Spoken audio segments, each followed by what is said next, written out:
akademisk ka. And midnight gwara andala syepet ikan kwaste.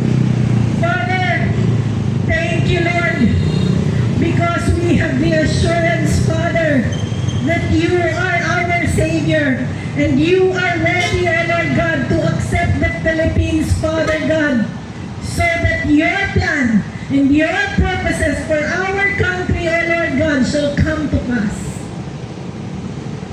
Hallelujah. Hallelujah, Lord Jesus. Hallelujah. Father, we are praying, O Lord God, for the Senate leadership, Lord. Here in this ground, O Lord God, as we bow before you, Father God, you have anointed, Lord, Alan Peter Cayetano, Father God, to lead the Senate in this crucial time of our history. And so right now, we declare, no one can take away that anointing that you have given him in the name of Jesus. No work of the devil shall be able to prosper, O Lord God, na gustong nakawin ang anointing na ibinigay mo sa kanya. Hinta makashkele o dukraya hada kumshana. Father, we are praying, O Lord God, for everyone who is trying, O Lord God, to usurp the anointing that you have given him, O Lord God. Put them to shame. Di kaya hudiaras keta lakatira wakten. Put everyone, O Lord God, who is trying to steal your anointing from him, O Lord God. Let them be put to shame in the name of Jesus. Hindi makashaleo at niya kondusana. Father, you have appointed this person, O Lord God, for a special purpose. And we are praying as a people, O Lord God, that you are going to bless him, O Lord God, and protect him, Father, from any evil deeds, O Lord God, that the enemy is trying to do.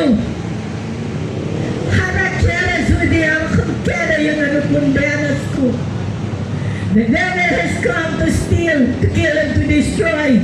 But you, O God, has come to give life and to give victory, Father God, that we are declaring right now, Lord.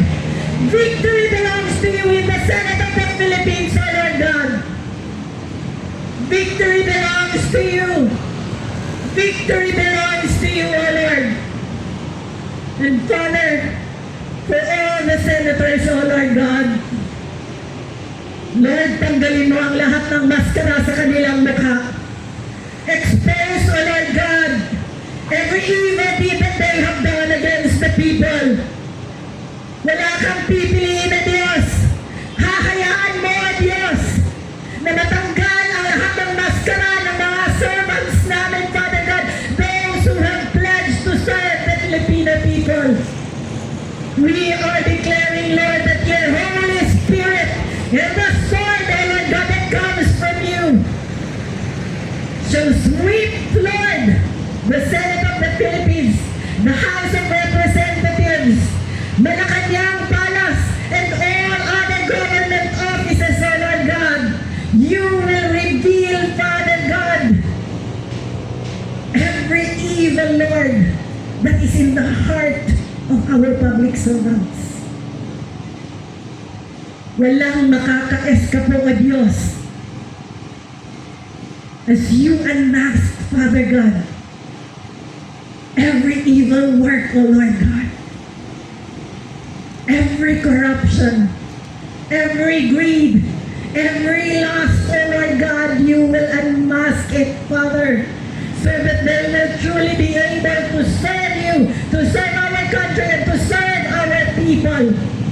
Mapapahiya ang lahat ng dapat mapapahiya, O Diyos, dahil ang ninanais namin ang kaluwalhatian mo, O Diyos, at ang progress ng Pilipinas na mula sa iyo ang siyang mangyayari at magaganap sa aming bansa. Di kibay duras tedam letre na discovery na. Rise up for people, O Lord God, who will be brave to say no, Lord, sa mga maling utos, to say no, O Lord, sa mga katiwalaan. Rise up, young people, Father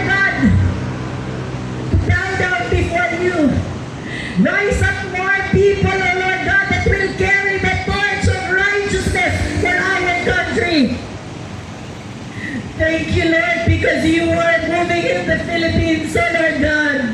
At walang makakapigil sa iyong ginagawa. Walang makakapigil, O Diyos, sa iyong kalooban. We are declaring, Lord, Thy will be done over the Philippines. Thy will be done over the Senate of the Philippines. Thy will be done in the House of Representatives. Thy will be done in the Supreme Court of the Philippines. Thy will be done in all the executive offices, the legislative offices, and the judiciary, O Lord God. And Thy will be done over Malacanang Palace, O Lord. Yere peace at yere wahat negaligrap takasta. Ibret yere dikikiera sa plera nupun. We are praying right now, Father God, for our President Bongbong Marcos. Lord, you have allowed him to lead us for a time. But right now we are praying and we are weeping before you. Umiiyak po kami, O Diyos.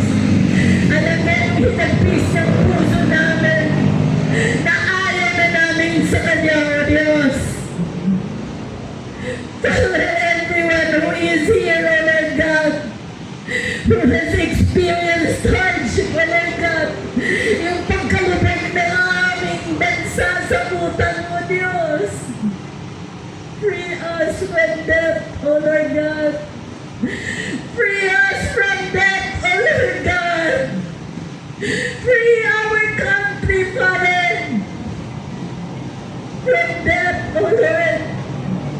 Alam mo, O Diyos, na walang balak ang aming presidente, O Diyos, na ayusin ang totoo, ang kabuhayan at pamumuhay ng mga kailangan niya. Alam mo ang mga kasalanan niya, O Diyos. Right now, Father God, hear our cry. We want a new leader, O Lord God, who is going to bring our country to a better future for our children, O Lord God, to be free, Father God, from thievery, to be free from drug addiction, O Lord, to be free, Father God, from abuses of the government. Lord, humihingi kami sa iyo sa kalooban mo, Diyos. We are submitting our prayers to you. Ang bawat isa na nandito, O Diyos, ayaw na namin kay Bongbong Marcos. Ayaw na namin kay Bongbong Marcos, and it is only you who can hear that cry, O Lord God. So right now we are asking and we are praying for your favor, O Lord God, for our country. Bigyan niyo po kami ng leader, O Diyos, na magdadala sa amin, hindi sa kapahamakan, kung hindi papunta, O Diyos, sa righteousness, sa kapayapaan, sa truth and justice. Father, we are asking you and we are seeking you. Kung kami man ang may mali, O Diyos, humihingi kami ng pagkapatawaran, O Diyos. Kung mali man kami, O Diyos, na hinihingi namin na ayaw na namin kay Bongbong Marcos, patawarin mo kami, pero alam mo kung saan ang gagaling ang aming puso, kung saan ang gagaling ang aming mga isipan. Bakit ayaw na namin sa Kanya, O Diyos? So right now we are submitting this desire in our hearts, this plea that it is in our hearts, O Lord God. We are submitting it to you, Father. Lord, give us a president, O Lord God, na hindi tulog, Father God, sa katotohanan. Give us a president, O Lord God, who will listen to you. Give us a president, O Lord God, who will bow down before you and acknowledge that you are King and you are Lord. Who will acknowledge, Father, na ang kanyang buhay ay dapat para sa iyo at para sa mamamayang Pilipino. to the people. Hindi sa pera, O Diyos, hindi sa power, but for your glory and for the people's safety, O Lord God. Ikaw ang higit na nakakaalam, O Diyos, sa ano ang nararapat, and we are submitting to you everything, O Lord God. Let your will be done. Let your will be done, that we are laying down before your very throne our petition and our prayer. Lord, ayaw na namin kay Bongbong Marcos, O Diyos. And right now, we are seeking your favor. We are seeking, O Lord God, your answer, O Lord God. It is not the works of men that will put and accomplish these things, O Lord, but only you, your divine intervention, O Diyos. No glory shall belong to men, but only to you, Lord. For your will is perfect, ours is not. Mali kami, O Diyos, kung kaya't ito ay dinudulog namin sa panalangin dahil ikaw ang higit na nakakaalam sa aming kinabukasan at ikaw ang higit na nakakaalam kung ano ang kailangan ng bansang Pilipinas. We are merely uttering our prayer at the cry of our hearts that your will shall be done, O Lord God. And right now we just rejoice, Lord.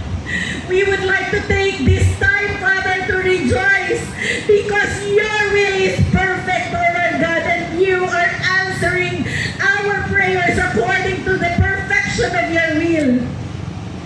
Thank you so much, Father God.